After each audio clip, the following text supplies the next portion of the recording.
Hey guys, Drifter here. Welcome to Modern Warfare in Depth. In today's episode, we're going to be reviewing the M91 LMG, which after the last two was overall a pleasure to use, and in my opinion, the M91 is a good weapon and probably the second best LMG, except that open bolt firing delay drives me crazy. Like the MG34 and Uzi and a few other weapons in this game, this one has an open bolt, so there is a slight delay between when you pull the trigger and when it actually shoots. Thankfully, it's a little bit faster than the MG34, so it's not quite as annoying, but it's still annoying. But let's talk about all the actual good attributes of this weapon and why you should maybe use it.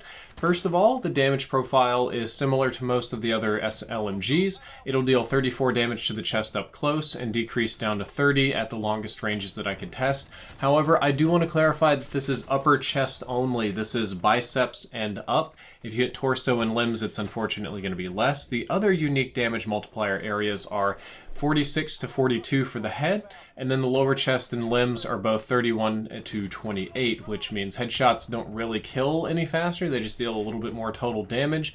However, the limb and lower chest hits will cause you to require an extra shot to kill, which will lower your time to kill and is just never a good thing. The M91 can get those 3-shot upper chest kills if you aim well, and thankfully on this weapon the recoil isn't quite as punishing as the SA-87 or as the MG34, so it's doable. Like, you can actually aim this gun like a normal human being and get those chest hits and kill in a reasonable amount of time. Let's talk about the ranges of that 3-shot kill too. The base weapon has a pretty mediocre range at 33 meters. However, if you put on the FSS Special Forces barrel, it goes up to 41, and if you put on the heavy barrel, it goes up to a colossal 51 meters. Most of the other LMGs in the game don't have ranges this good. Most, as you've seen, most of them have actually rather short ranges on their 3-shot kills. This one is on the better end up there with the PKM, depending on how you hit it. Of course, those will slow down the handling as well. Rate of fire is 666 rounds per minute, Satan's number, which is probably on the slower side of medium. It's only a little bit faster than the PKM. It doesn't really compete with the other two LMGs. I keep saying SMGs, LMGs in terms of rate of fire, but it's, it's going to feel normal. This is a very normal rate of fire for light machine guns, and I don't think that any of you are going to find it too slow. However, when you combine the rate of fire with the 3 shots to kill and the range and all these other various factors, the M91 has a competitive time to kill that will keep up with most other weapons. It's actually not that bad. You won't really be at a time to kill disadvantage with this weapon very often, except for that open bolt. That slight delay between when you pull the trigger and it actually fires will just literally add time to your time to kill unless you're pre-firing and pre-aiming, which is difficult to do.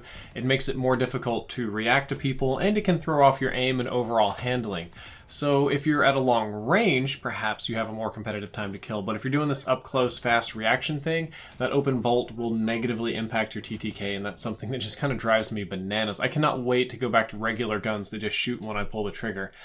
In my opinion, the M91 handles better than most of the light machine guns, so let's spend a pretty good portion of this episode talking about all of the things that change its aim down sight speed, movement speed, sprint out speed, all those sort of handling things. And briefly, I do have to mention that the episode is sponsored by Astro Gaming.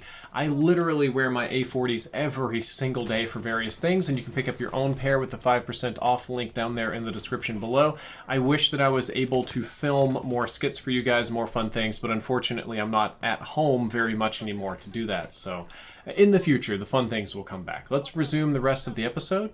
The M91 aim down sights time in milliseconds is going to be 500 for the normal weapon, which is just very slow. This is like sniper rifle slow. This is pretty painful. When you put on the FSS barrel, it will go up to 533, the same thing with the heavy barrel at 533. The infantry will shave a little bit off at 450, and interestingly, both the 120 and 150 round magazine increasing attachments have the exact same penalty, moving it up to 516, which is effectively just one frame, which really isn't bad at all. The other attachments are listed as such. The stippled grip tape will take you down to 466. The no stock is by far the best on this weapon at 416, which is kind of unusual because for most of the other LMGs, no stock option didn't actually perform that well. The XRK Striker close quarters stock is only 466, which isn't that impressive compared to other LMGs LMGs. They're kind of like flipped on this one. And the tack laser is also 466. So there's a lot of things that can significantly impact your aim down sights time. Sprint out times on this weapon are, of course, more simple. Your base is 333, which actually really ain't that bad for LMGs. It could be a lot worse. The stippled grip tape does not seem to do anything, at least by itself. That's still 333. I wish it could be a little bit faster than that, but unfortunately it's not. This may stack and combine with other percentages and things, but by itself it's not helpful. The 5 milliwatt laser does a colossal reduction down to 216 milliseconds. That makes it a much faster sprinting out weapon, and it tightens up your hip fire, which in my opinion is nice. And if you're going to run the close quarters combat version of this weapon, which I'll recommend later, it's just about essential. So the summary of this is removing the stock, the 5 milliwatt laser, and the infantry barrel are your friends for building a Russian class. All of those things are going to be essential if you want to play more aggressive with the M91.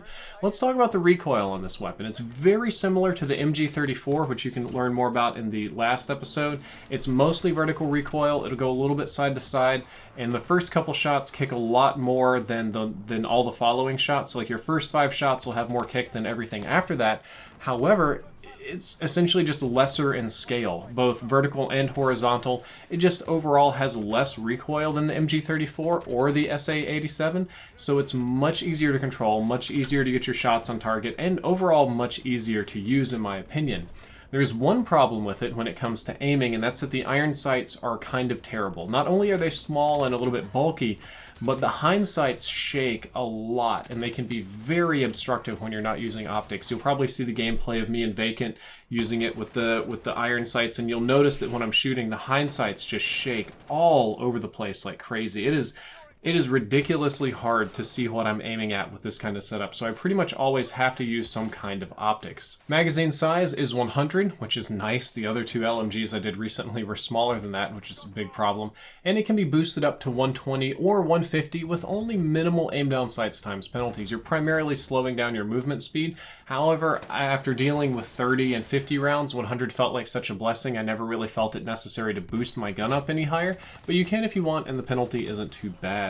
The reload time is kind of bad though. It reloads in 7 seconds flat, almost exactly, which is just super slow. That's pretty much the same as the MG34, and there's not really a way to speed this up or make it better. So in my opinion, you should just be careful about wasting your ammo, reload when you need to, and as long as you've got 25, 30 rounds in the mag, you're fine. I'd worry about reloading later. I mean, you're primarily going to be using this in ground war anyway for most of your matches, so you'll find your own safe spaces. Like the other LMGs, wall bangs are a possibility. They're hard still because wall penetration and FMJ is wonky in this game, but you can do them. And the M91, effectively overall in my opinion, is just a better version of the MG34. It's overall a good weapon, minus the fact that the open bolt firing delay is very frustrating for me.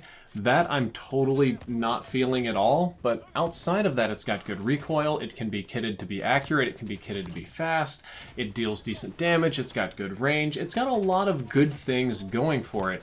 And you may enjoy this weapon for all of those things, but at the end of the day, the PKM is still going to be the superior light machine gun. Think of this as just a different flavor of light machine gun instead of a guaranteed finished product light machine gun. I mean, it's not going to be your bread and butter, it's just an alternative.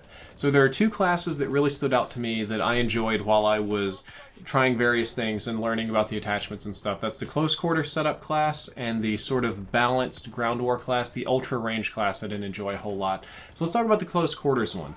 Number 1, you want some kind of red dot of choice, some kind of low zoom because the optics shake a whole lot. Personally, I enjoyed the solo zero optics. Those were really nice.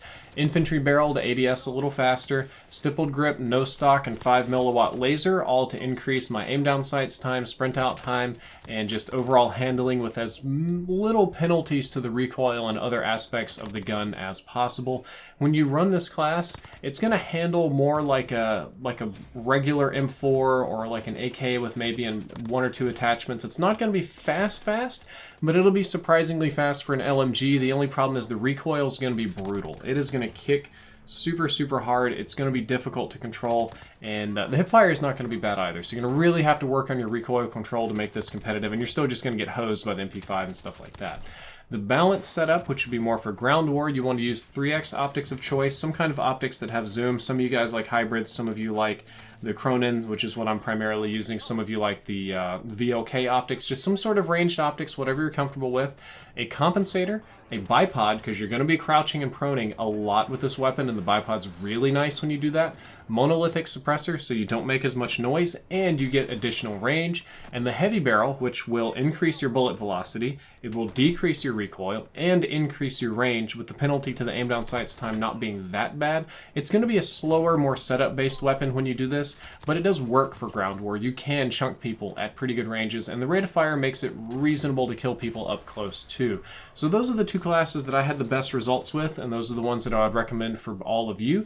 If you enjoyed this episode of In Depth, don't forget to like, favorite, and subscribe. And the next episode of In Depth, I wanted to take a minute here to just talk about, I'm not sure if I'm going to do the FAL sniper rifles. I did also kind of want to talk about stealth patches, because Modern Warfare is getting stealth patches, which makes my job harder, but that's a little bit more opinionated, and I don't know if I want to mix opinion on in-depth or not. And hopefully, at some point in the future, the skits can come back. There's just some things going on here that are preventing me from filming anything, but as soon as I get sorted, we'll have some more fun Astro promo content for you. Anyway, if you enjoyed, I'll do all the like, favorite, sub thing, or buy a headset. Drifter out.